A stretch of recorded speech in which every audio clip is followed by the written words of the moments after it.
గోపాలపురం నియోజకవర్గంలో ద్వారకా తిరుమలలోని వి కన్వర్షన్ కళ్యాణ మండపంలో తెలుగుదేశం పార్టీ ఆధ్వర్యంలో మినీ మహానాడు సభ ఘనంగా నిర్వహించబడింది.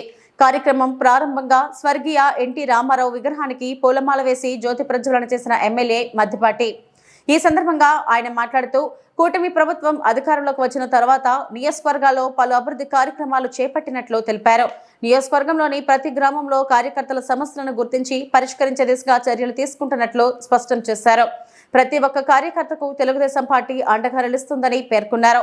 సభకు హాజరైన ప్రతి కార్యకర్తకు శిరస్సు వంచి పాదాభివందనం చేశారు. ఈ మినీ మహానాడులో గోపాలపురం నియోజకవర్గానికి చెందిన 4 మండలాల నుండి ముఖ్య నాయకులు, పార్టీ కార్యకర్తలు, శ్రేణులు, అభిమానులు అధిక సంఖ్యలో పాల్గొన్నారు.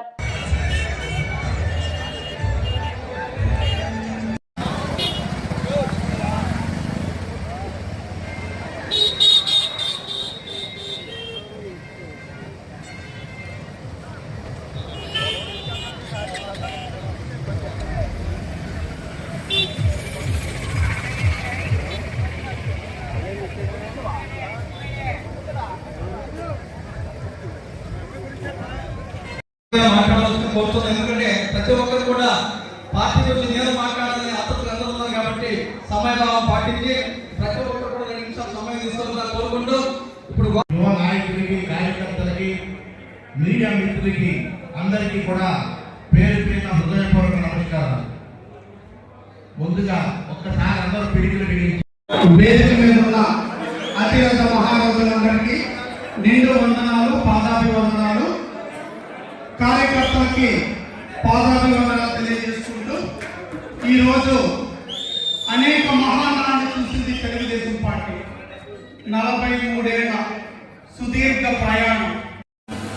ఉదయం నుంచి రాత్రి వరకు నాతో పాటు వేదిక మీద ఉన్న సీనియర్ నాయకులు కూడా మీరందరికీ నిజంగా పాదాభివందనాలు చెప్పాలి. ఎందుకంటే మీ ఊరు వస్తే ఆ గంట ఉంటాం, కానీ ఉదయం నుంచి నాతో పాటు మండు టెండర్లు, మధ్యాహ్నం ఎక్కడ భోజన విరామం కూడా ఇవ్వలేదు. అలాగా మనకి రెండే తెలుసు, పసుపు జెండా, తెలుగుదేశం పార్టీ ఎజెండా, ఈ రెండే మన ఆయుధాలు. అయితే ఏ రోజు విశ్రమించం. ప్రతిపక్షంలో ఉన్నప్పుడు పోరాటాలు చేస్తాం, అధికారంలో ఉన్నప్పుడు పోరాట స్ఫూర్తితో పనిచేస్తాం. విశ్రమించని సైనికులు లాంటి వాళ్ళు.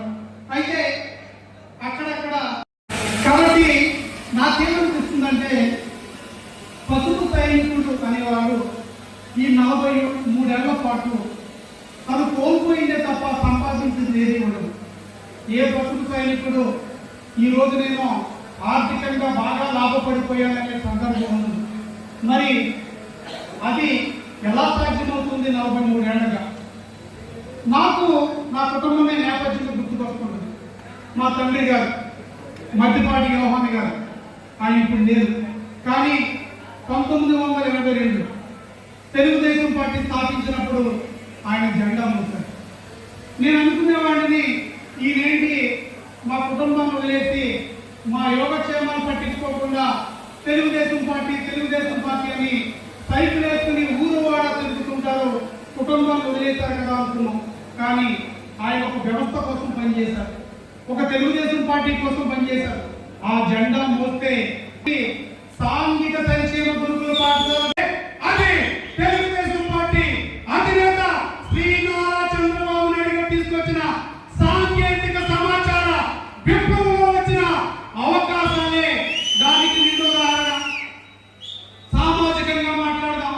ఒక తెలుగుదేశం పార్టీ వచ్చాక, స్థానిక సంస్థలో రిజర్వేషన్ ఇచ్చాక, సగర్వంగా బీసీకి అవకాశం ఇచ్చాక ఆ రోజు చెప్పడం మొదలు పెట్టాం, ఇదిగో మా గ్రామ సర్పంచ్ గారు, మా బీసీ నాయకుడు, ఇదిగో